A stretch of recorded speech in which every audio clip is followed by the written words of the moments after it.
Very good evening to you and welcome to Primetime News, coming to you live from the Newsfirst studios in Colombo. My name is Krishan Devasagayan. Let's start off with a look at tonight's headlines.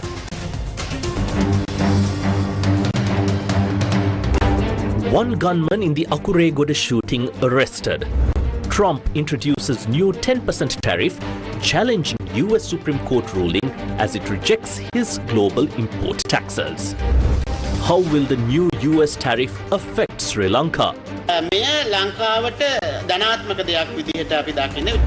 Technical committee appointed to look into educational reforms. Solution to be provided to grade 6 students affected by stalled reforms. Businessman shot dead in Devinuwara. Heavy rainfalls exceeding 100 millimeters predicted in many provinces. Early landslide warnings for the Badulla and Nuwara districts. Gum at the Care and Dare provides much needed relief to the people of Utudumbara.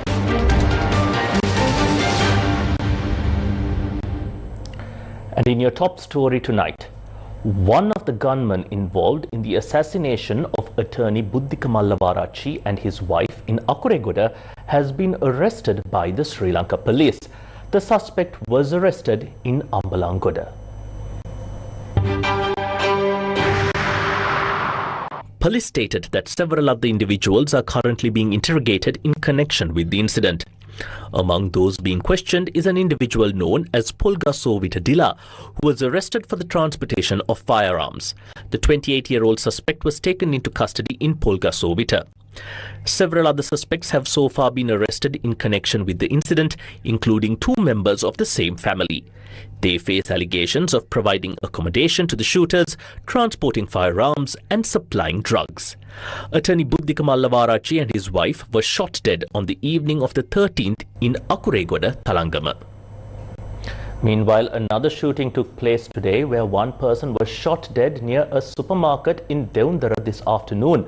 The vehicle used by the suspects in the shooting has been found abandoned along a road in Paharanvilla, Akuressa. Police stated that the vehicle was located following investigations conducted using CCTV footage. A businessman was killed in the shooting that took place near a supermarket in Deundara in Mathura this afternoon. Police said the victim succumbed to injuries after being admitted to Mathura General Hospital. According to investigations, the gunman arrived in a car, shot the victim and fled the scene. The deceased has been identified as a 55-year-old man. Police confirmed that a 9mm firearm was used in the shooting. Authorities suspect the shooting may have been linked to a dispute related to drug trafficking.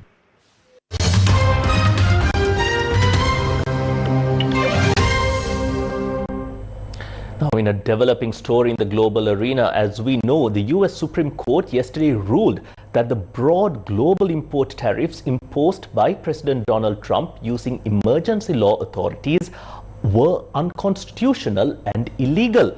The case was decided by a 6-3 vote, where 6 justices rejected the tariff powers invoked by Trump, while 3 supported the policy. What happened yesterday? On 20th of February 2026, the US Supreme Court ruled 6-3 that many of President Donald Trump's sweeping global tariffs were illegal because he lacked the legal authority to impose them under a law meant for emergencies. The justices said the International Emergency Economic Powers Act, the statute Trump used to justify the tariffs, does not authorize the president to impose import duties, and that power belongs to Congress under the US Constitution. The court emphasized that under the US Constitution, the power to impose tariffs and taxes belongs exclusively to Congress and not the president. It ruled that the emergency law used by Trump does not grant authority to impose sweeping tariffs during ordinary times and cannot be misused to exceed constitutional bounds. The justices explained that the emergency statute involved in International Emergency Economic Powers Act is meant for national emergencies, not broad trade tariff impositions, and does not authorize tariffs. What was Donald Trump's reaction to this decision? President Trump condemned the ruling, calling it, quote-unquote, deeply disappointing and criticizing the justices in the majority. Shortly after the ruling, Trump announced he would use different legal authorities Section 122 of the Trade Act of 1974 to impose a temporary 10% global tariff on nearly all imports, effective from 24th of February 2026 and valid for up to 150 days unless Congress extends it. Section 122 allows such tariffs to be imposed for fundamental balance of payments problems without immediate congressional approval. He also suggested that additional tariffs could later be pursued under other statutes, such as Section 232 and Section 301 of U.S. trade law, which address national security and unfair trade practices respectively. Today I will sign an order to impose a 10% global tariff under Section 122 over and above our normal tariffs already being charged. Supreme Court's ruling on tariffs is deeply disappointing, and I'm ashamed of certain members of the court, absolutely ashamed, for not having the courage to do what's right for our country. Foreign countries that have been ripping us off for years are ecstatic. They're so happy. And they're dancing in the streets, but they won't be dancing for long, that I can assure you. The Democrats on the court are thrilled, but they will automatically vote no. They're an automatic no, just like in Congress. They're an automatic no. They're against anything that makes America strong, healthy, and great again. They also are a, frankly, disgrace to our nation, those justices. What a shame. Having to do with voting in particular, when in fact they're just being fools and lapdogs for the rhinos and the radical left Democrats, and not that this should have anything at all to do with it. They're very unpatriotic and disloyal to our Constitution. How will the new tariffs be implemented? The new 10% tariff introduced by President Donald Trump will come into effect on the 24th of this month. A 10% duty will be imposed on all imported goods. According to the White House, the objective of this measure is to reduce the United States' existing trade deficit. However, these new tariffs will remain in effect only for 150 days. If they are to be extended beyond that period, approval from Congress will be required. Will the US refund the tariffs collected so far? Economic analysts say that following this court ruling, the Trump administration may have to refund more than $175 billion collected so far in tariffs. However, it is notable that the majority opinion of the Supreme Court does not directly mention refunding the tariff revenues. The responsibility for determining how that process should take place will most likely fall to the U.S. Court of International Trade. What will be the impact on the global economy? With the new tariff set to take effect from 24th of February, renewed uncertainty has emerged in international markets. Canada and Mexico will retain an exemption under a North American Free Trade Pact, the USMCA, on tariffs covering a vast majority of goods. A White House official said countries that struck trade deals with the US, including the UK, India and the EU, will now face global 10% tariff under Section 122 rather than the tariff rate they had previously negotiated. So far, there has been no specific clarification on how these tariffs will affect individual countries. International analysts warn that the situation could create a risk of weakening or destabilizing trade agreements between the United States and several major global economies. Now, how will these developments on US tariffs impact Sri Lanka? Senior Professor of Economics Vasantha Attukorala explains. What impact would these developments have on Sri Lanka? With this court ruling, it is clear that we are moving forward with uncertainty. In that, inflation in the world economy, then interest rates, export-import trade, foreign direct investment flows can be strongly affected in some way. If the court ruling is correct and if it isn't challenged anywhere else, We see this as a positive thing for Sri Lanka. We see that about 24 to 25% of our exports were exported to the United States of America in previous years. So this will enable us to send these exports in the same way. But if these are challenged and changed, uncertainty will increase in the world economy. Then such a situation can have a negative impact on Sri Lanka.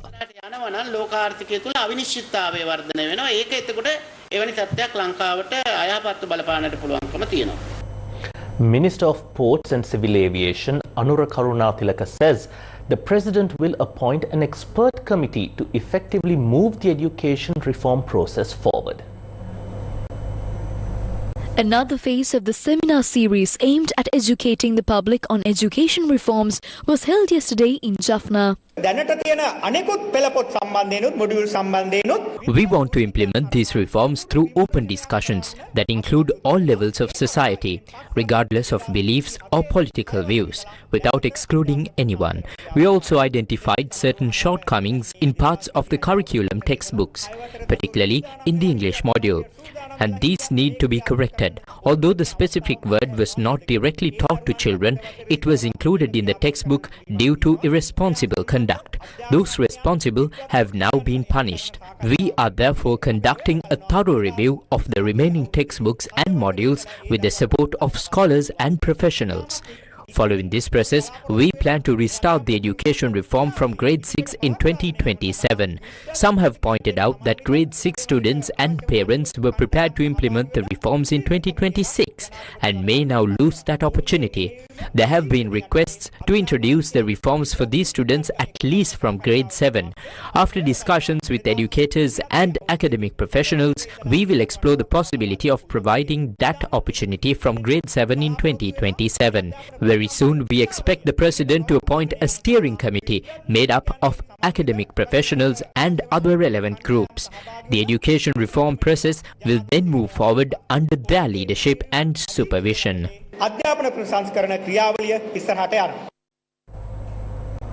Lawyers for Truth and Justice emphasize that while legal proceedings regarding the Easter Sunday attacks are progressing rapidly, certain groups are attempting to create a state of confusion. Now, several parties expressed their views regarding the Easter Sunday attacks during a press conference held at the Center for Society and Religion. The main thing we need to know is who are the master conspirators of the attack, who planned it. The investigations are at a crucial juncture now, as they are dealing with the intelligence agencies and those who were in charge of them at the time. They are also having to deal with those who were in high places like the army at the time. These are very responsible roles in the army. We are at a juncture where interrogations have started. Therefore, we feel that this is a very difficult matter. I believe that these investigation teams have a big challenge. We can see that. Now it is difficult to penetrate the existing system and question those involved. If political authorities come forward to save them, then we are sure that this is the final trial. That means that we feel that the investigation that is happening now, the investigation that is happening through the Channel 4 case, I think it will be very difficult to take it to the right place. Therefore, we request those who are making decisions at this time, the leadership, to please provide the necessary facilities, provide the investigators with the necessary environment to conduct the investigations in a correct manner. It is very important for us to seek justice.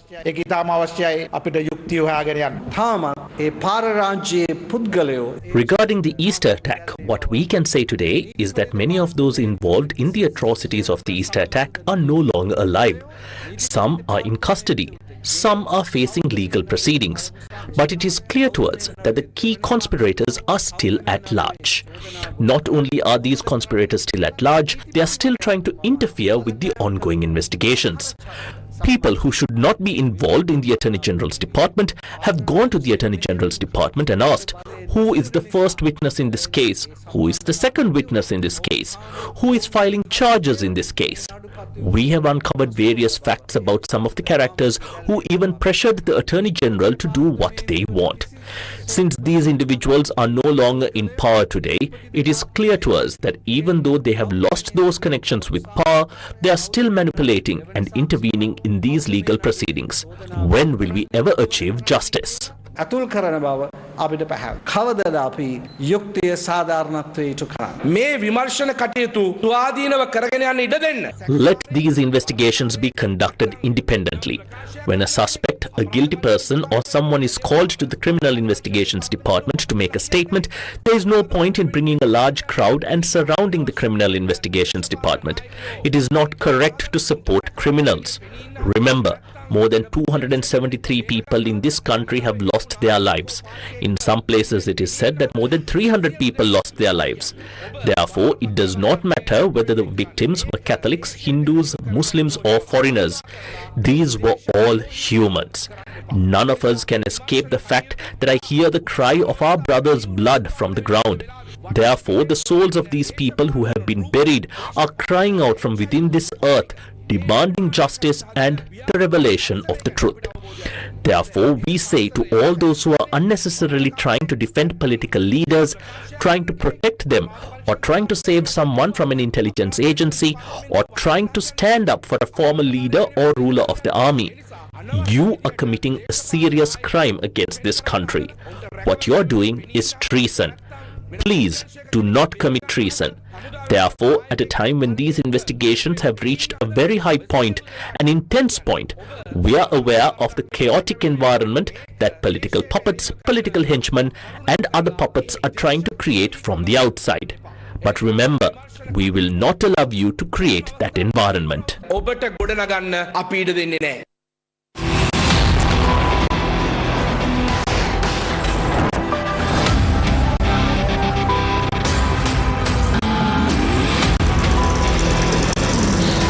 75 years of excellence. Sri Lanka Air Force proudly celebrates 75th anniversary of serving the nation. Coming soon on Newsfirst.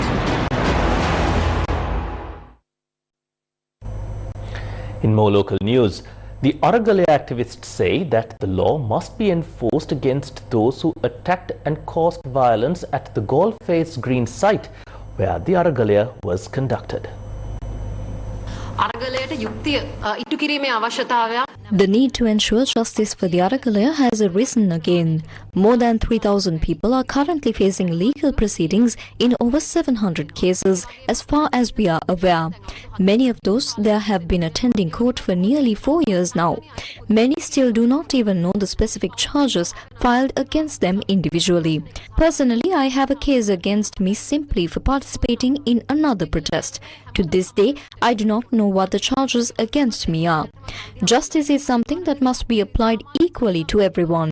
It is said that members of parliament have already received compensation for damages to their houses. However, 11 ordinary citizens lost their lives during the Aragalaya. We have yet to see any process in this country that delivers justice for those deaths. This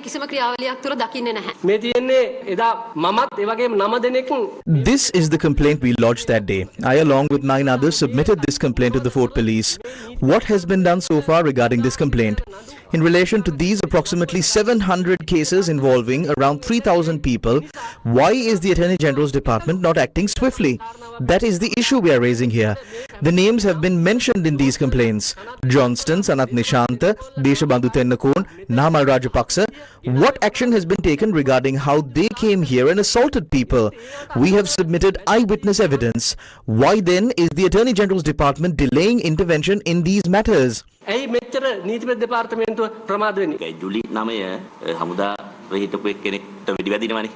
the 9th of July, a military officer was shot. Immediately after he was shot, he was taken away. We are asking the government to conduct an investigation.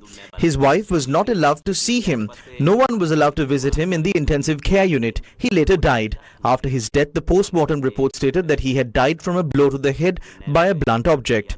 We did not have an opportunity to speak about this publicly before. Recently, his wife came to court to obtain the report. So this is also an incident related to the 9th of July. They say on the 9th of July, Gotabaya told officers not to shoot, to try and portray him as an innocent person. That is not true. Shots were fired there. We saw it.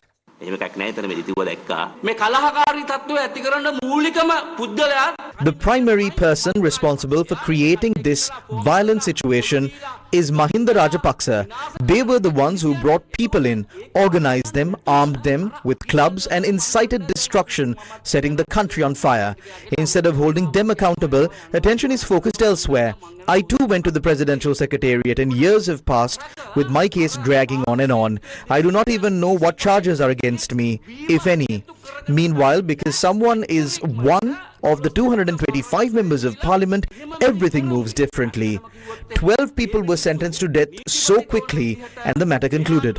Frankly speaking, if the government operates according to the wishes of the Attorney General in this matter, then this must change. The majority of people in this country voted and appointed you to bring about change, not to drag these issues on indefinitely. Newsfirst with the people. Let's protect each other. Let's rise together.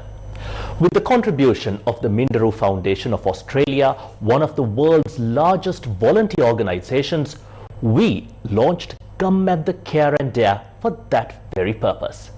Now, another phase of the Gum at the Care and Dare program aimed at rebuilding the lives of our very own people affected by Cyclone Ditwa was held today, centering the district of Kandy.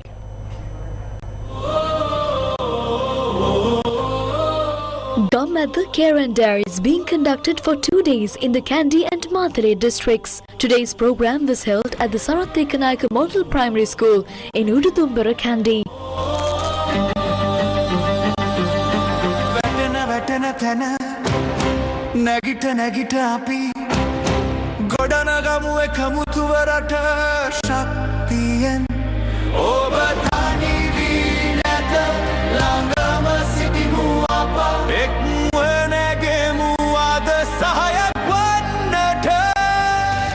A wide array of services were provided to the public, including legal advice, issuance of ID cards and lost documents, vocational guidance, psychological counseling, and the distribution of essential food items.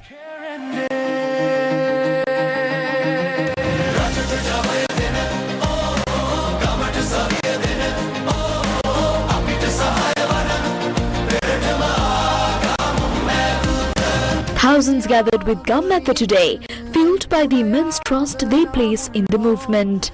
The Gum Matha team, led by Vasantama Singhage, director of the MTV-MBC Depanama Broadcasting Station, joined the operation today. Several dignitaries, including Kandy District Secretary Indiku Davatta, Ududumbara Divisional Secretary Jaimini Bogahavatta, Principal of Sarathekanaika Model Primary School, WSWM Gunasingha, and Ududumbara OIC Chief Inspector Tusita Dobagamana joined hands with Gum Matha.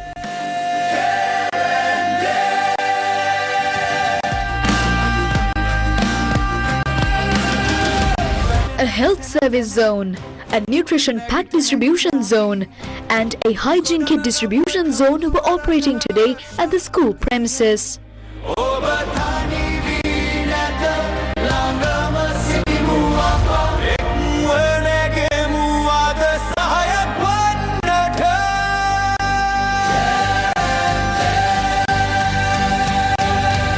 How valuable is the Gum at the Care and Dare program to the people of Ududumbara? Here are the views expressed by the Kandy District Secretary. අපි හැමෝම උපරිම උත්සාහ ගන්නවා මේ ජනතාවගේ ජීවිතය නැවත යථාවත් කරන්න. ඒ තත්ත්වය තුල මේ ජනතාවගේ එදිනෙදා අවශ්‍යතාව විවිධ සමාජ සත්කාර වෙනුවෙන් ගම් මැද්ද වැඩසටහන සූදානම් වෙලා ඇවිල්ලා ඉන්නවා මේ ප්‍රදේශයේ. නිසා ඔවුන්ට මගේ ස්තුතිය දිස්ත්‍රික්කයේ වෙනුවෙන් පිරිනමමින් නැවත දිනයක මේ දිස්ත්‍රික්කයේ මේ වගේ සමාජ සේවා වැඩසටහනකට සම්බන්ධ වෙන්න කියන කාරණයක් මතක් කරමින් සියලු දෙනාට ජය ප්‍රාර්ථනා කරමින් මම නිහඬ වෙනවා.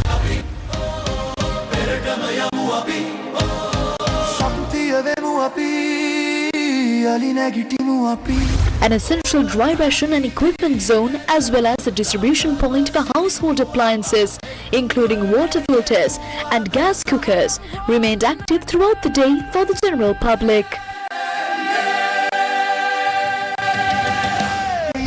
මේ අහිංසක අපේ ජනතාව වෙනුවෙන් උදාර මෙහෙවරක් ඉටු කළ රාජකාරියට එහා ගිය මහඟු මෙහෙවරක් ඉෂ්ට කරන කාර්ය මණ්ඩලයට මම නැවත නැවතත් ස්තුතිවන්ත වෙනවා. අපි දිරියෙන් නැගිටිමු, එකවන්ව ඉදිරියට යන්න පුළුවන්. අපි හිටපු ජන ජීවිතයන්ට වඩා සුන්දර ජීවිතයක් ගත කරන්න මේ සියලු දෙනාගේ සහයෝගය ඉදිරියට අපේක්ෂා කරනවා. The public access to various services at the legal service zone conducted in collaboration with the Bar Association of Sri Lanka as well as special zones dedicated to issue certificates, documentation and ID services.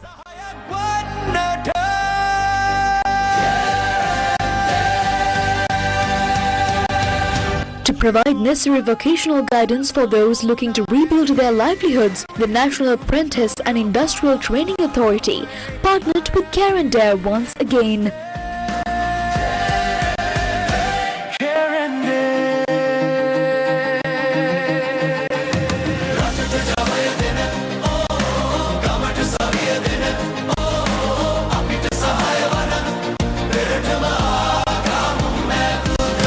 ගොඩක් සතුටුයි. හොඳයි ගොඩාක් හොඳයි. බොහොම සන්තෝෂයි මේ අපි දැන් අමාරු වැඩිච්ච වෙලාවේ ලොකු දෙයක් මේක ලැබුණේ කියලා. මේ දෙන දේ අපිට හරි වටිනවා දැන්. අපි මුකුත්ම නැතුවනේ ඉන්නේ. මේ වගේ මේ ආපදාවට පත් වුණ හැමෝටම කරපු දෙයට බොහොමත්ම ස්තුතියි.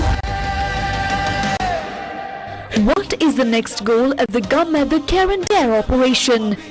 Wasantama Singhage, director of the MTV MBC Department Broadcasting Station, shared his thoughts on this. මේ ක්‍රියාන්විතය අවසන් වෙන්නේ නැහැ.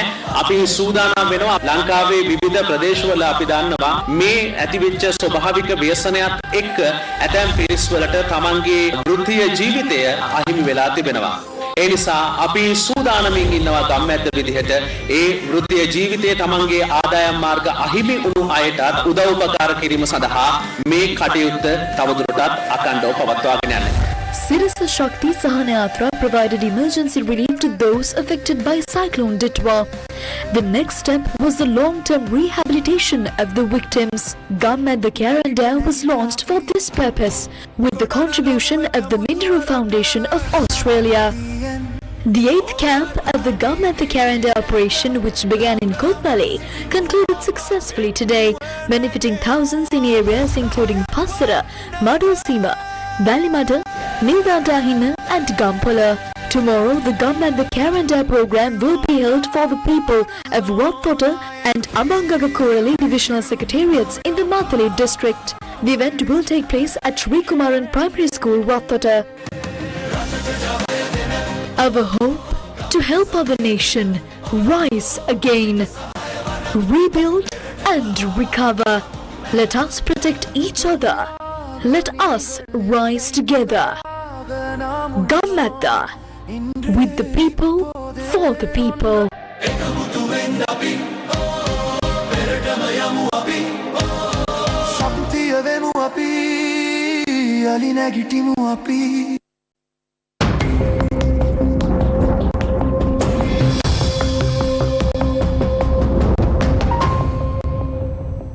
In another headline-making story this evening, the Met Department of Sri Lanka has issued warnings that heavy rain above 100 millimeters could occur in a number of areas. This is as a result of a low-level atmospheric disturbance in the vicinity of Sri Lanka. Now, in addition to that, a red notice landslide warning has been issued to the areas falling under the purview of the Yatinuwara Divisional Secretariat. The Met Department has issued an advisory warning that rainfall exceeding 100 millimeters could occur in the central, Uva and Saparagamo provinces as well as in the districts of Ampara, Batiklo and Polonnaruwa. Rainfall exceeding 75 millimeters is forecast for many other places around the country. The department further warns the public to take precautions against possible lightning-related accidents. A red alert for landslides has been issued for the Yatinuwara Divisional Secretariat in the Kandy district. The National Building Research Organisation urged residents in high-risk areas within this division to evacuate to safer locations. Level 2 landslide warnings have been issued for several divisional secretariat divisions across the Badulla, Kandy, Kekol, Mathale, Nuwara and Ratnapura districts. These include the Haldamulla division in the Badulla district and the Ukuela division in the Mathale district. Warnings were also issued for the Dolua and Gangaihala Korale divisions in the Kandy district. In Kekol, the warnings are in effect for the Aranayaka, Yatiyantota and Mavanala divisional secretariat divisions. Warnings also remain in effect for the Nildandahina and Walapane divisions in the Nuwara district. In the Ratnapura district, level 2 landslide warnings were issued for the Ratnapura, Ayagama and Kiriyala divisional secretariat divisions. The Ampara reservoir has started to overflow due to heavy rains in the Ampara district. This is how many paddy fields that were supposed to be harvested in the Uhana area of Ampara have been destroyed by floods. Even crops that have been harvested cannot be dried, and this has resulted in the paddy seed sprouting. Due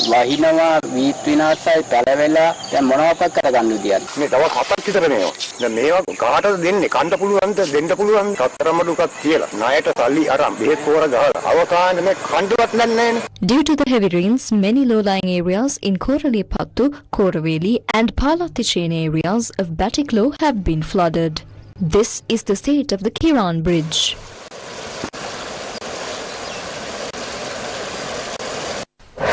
Newsfirst with the people. Now, marking a significant milestone in Sri Lanka's naval journey, the vessel P628, formerly known as the U.S. Coast Guard cutter Decisive, departed today from the U.S. Coast Guard Yard's East Wall Jetty in Baltimore and began its voyage to its new home, Sri Lanka.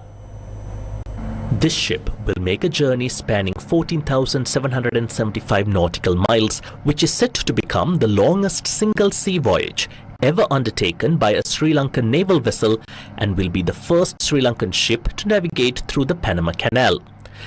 This feat will be a testament not only of the advanced navigational capabilities of the Sri Lankan Navy, but also will emphasize the spirit of international collaboration that facilitates such complex maritime operations.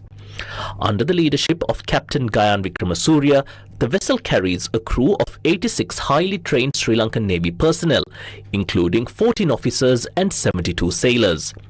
Their passage plan includes a series of strategically important port calls designed to ensure safe passage as well as foster diplomatic ties along the route. The final leg of this grand expedition will bring them to Trincomalee, Sri Lanka around the 8th of May 2026, completing a 77-day voyage at sea.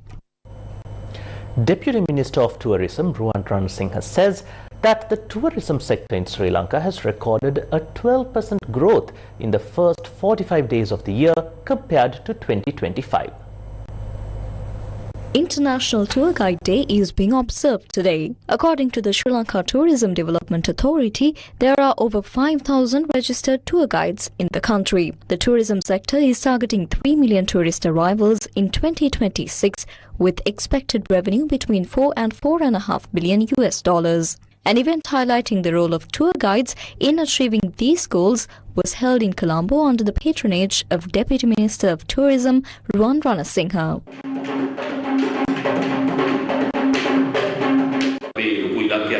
සංචාරක කර්මාන්තය තවදුරටත් පුළුල් කරන්න මිලියන 3ක ඉලක්කයකට මේ අවුරුද්දයන් ඉතින් ඒන සංචාරකයින්ට හොඳ සේවාවක් ලබා දෙන්න නම් අපිට තව තවත් කෘත්‍රිමය භාවය ඉහළ තියෙන වැඩි පිරිසක් සංචාරක මාර්ගෝපදේශක වරුන් අවශ්‍ය වෙනවා. ඉතින් ඒ අනුව අපි මේ පිරිස වැඩි කරන්න අපි කටයුතු කරනවා මේ මාසෙදී. A letter with proposals to be included in the new Tourism Act was also presented during the event. Dharmayuddhaya 2 continues to be screened in many cinemas across the country amid strong praises from cinema goers. මගේ නම හරිචන්ද්‍ර. මේ මගේ පාපොච්චාරණය.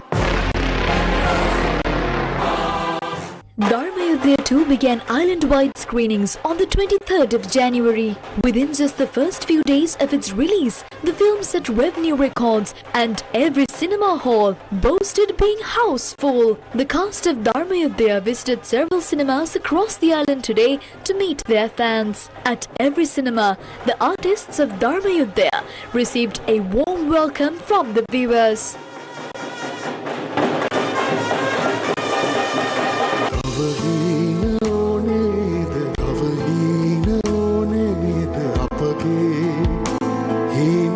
කාමෙට අවහීන ඕනේද අවහීන ඕනේද කතාම හරි දුක හිතෙනවා අන්තිම ටික හරිම ලස්සනයි හරිම ලස්සනයි ෂෝ එක අපි ඔක්කොටම බලන්න පුළුවන් හොඳ ෆිල්ම් එකක් කාලිකව එකක් බැලුවේ තමයි ලස්සනයි ඒ පවුලක් වශයෙන් බලන්න පුළුවන් ෆිල්ම් එකක් ආයි එන්න try කරනවා බලන්න මගේ ලොවම නිසා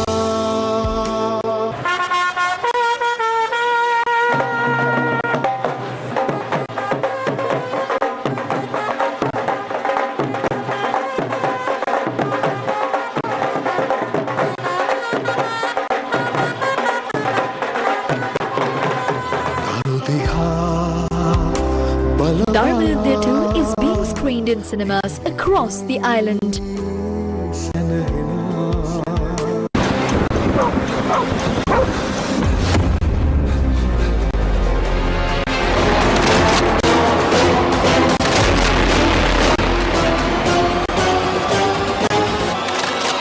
ලොකු ප්‍රශ්නයක් sir.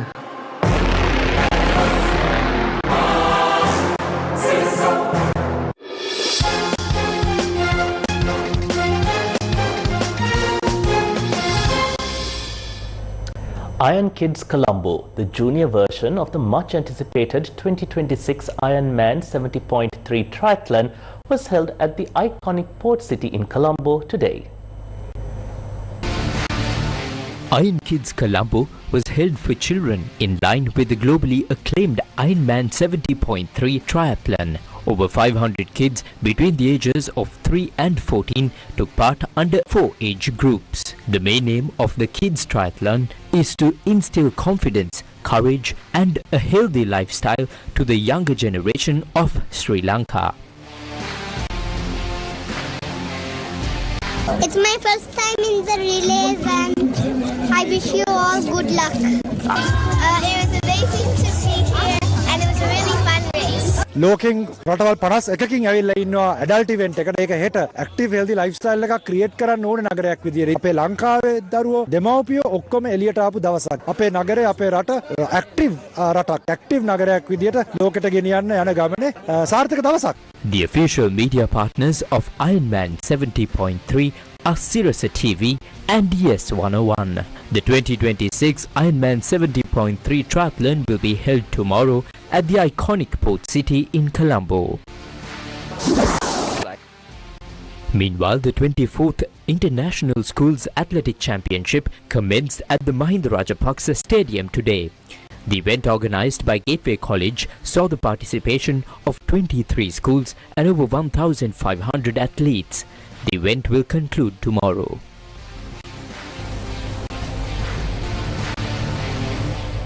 From athletics, we move on to cricket.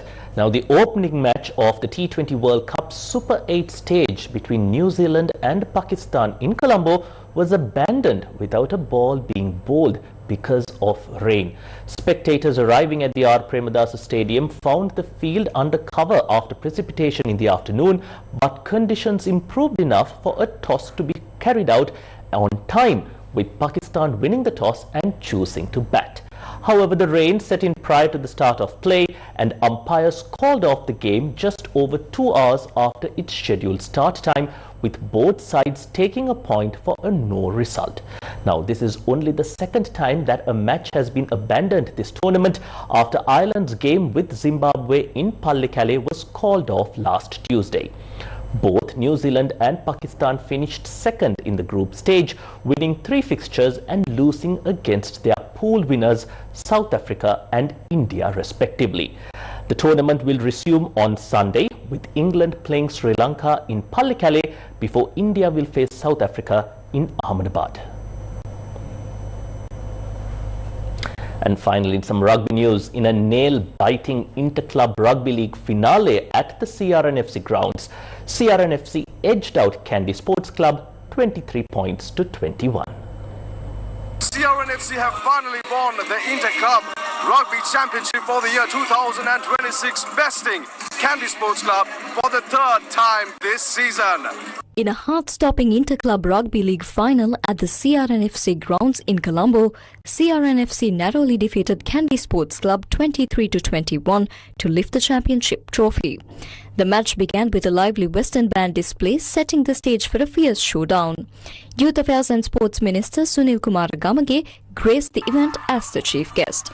Candy Sports Club showcased their attacking prowess early on, leading 14-7 at half-time. The second half intensified as both sides battled relentlessly, with Candy maintaining a slim 21-20 lead deep into the final moments. The decisive moment came when CRNFC earned a penalty kick in the dying minutes. The successful conversion secured their victory and crowned them champions of this year's tournament. CRNFC's points came from 3 tries, 1 conversion and 2 penalty kicks, while Candy Sports Club tallied 3 ties and 3 conversions. This triumph marks the 4th time CRNFC has claimed the Inter-Club Rugby League title, capping off a thrilling season. Well, that's a wrap of this edition of Primetime News. Thank you for watching. Take care, good night and God bless you.